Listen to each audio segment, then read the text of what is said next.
Hello, in this video I want to show you how to fix the problem when all of the downloads in Google Play Store are stuck on the pending in Alcatel 1SE Lite.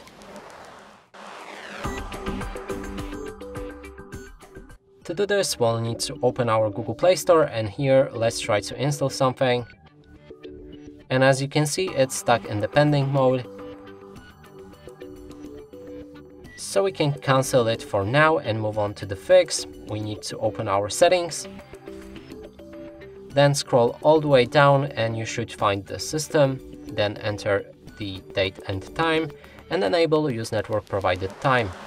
If you go back to your Google Play Store and try to install the same game or app, now it should run fine. And that's it for this video. Hope you like it. Please consider subscribing to our channel, leave a like and a comment below.